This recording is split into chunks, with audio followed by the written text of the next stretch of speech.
We're staying in the region nearby. NATO's eastward expansion in Europe's moved a step closer because lawmakers in the small Balkan state of Montenegro have overwhelmingly voted for the country's accession to the bloc. The vote, 46-0 in favour. Now, the country was invited to join the alliance back in December 2015, NATO's first expansion into Eastern Europe in 6 years. By May last year, the protocol for Montenegro's accession was signed. However, to become a full NATO member, all 28 of the current member states have to agree on it, and 2 of them have still not approved, they being Spain and the Netherlands. Let's take a look at why Montenegro, a Balkan country of just over 600,000 people, is seen as a strategic stepping stone for the military bloc.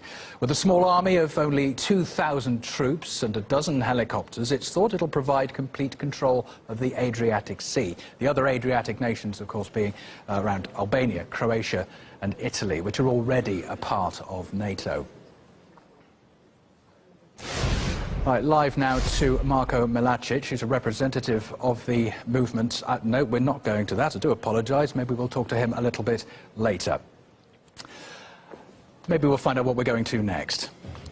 We'll talk about Austria, where the president's causing a stir with his idea on tackling Islamophobia. Alexander Van der Bellen suggested that perhaps every woman should wear a headscarf in a show of support to Muslim women. A woman has the right to wear whatever she wants. By the way, not only Muslim women, but all women have the right to wear a headscarf. But if it goes on like this, with the growing Islamophobia, a day will come when we will have to ask every woman to wear a headscarf, in solidarity with those who wear it for religious reasons.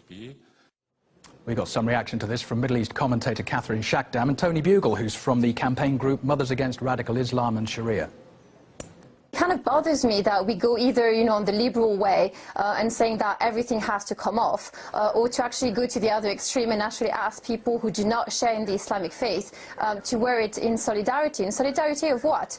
Listen, I would have absolutely no problem myself with having a national hijab day and putting a hijab day on my head in solidarity with Muslim women who wear the hijab. However, I would want the same in return. I would expect Muslim women to have a national non-hijab day. Surely that's true integration, isn't it? We shouldn't ask for Muslim women who do want to wear the hijab to actually take it off, because that would go against their religious value. A hijab is not just a piece of clothing for women who do choose to wear it. It's a choice to exercise their religious right. Ask a Muslim woman to take it off is actually rather insulting, to a woman's dignity. Now, for women to put it on, it's fair enough if they want to do so, but I don't think that for the same reason we don't want women to take it off, we shouldn't ask them to wear it. I don't agree with this idea of solidarity, because there is no point. What you're saying is you don't believe in solidarity. Well, you see, I do.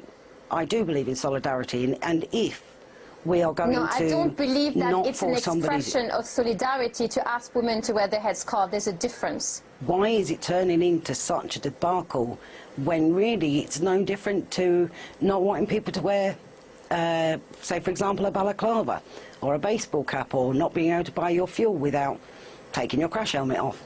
The fact is, to me, when I see somebody in a burqa, and I do see lots of people in a burqa in the area where I live, I feel like it's a wall between me and that person. If you want to express solidarity and religious freedom and tolerance, then you should just accept the fact that Muslim women choose or not to wear the headscarf or not. It's a personal choice, but and I don't think it shouldn't be a matter open to debate. I agree with Catherine to a degree. However, when you come into this country, we already have a culture, and they should be adhering to the culture of the country and not expecting us to adopt a culture that is foreign and doesn't feel natural to us. I, for one, I'm fed up of feeling like I'm having cultural sensitivity shoved down my throat at every given opportunity. They need to adapt to our way of life, accept our culture, and accept there are certain things we find unacceptable. You're with RT next. The story of 3 American soldiers who served in Iraq but who fled to Canada to avoid what they viewed as an unjust war.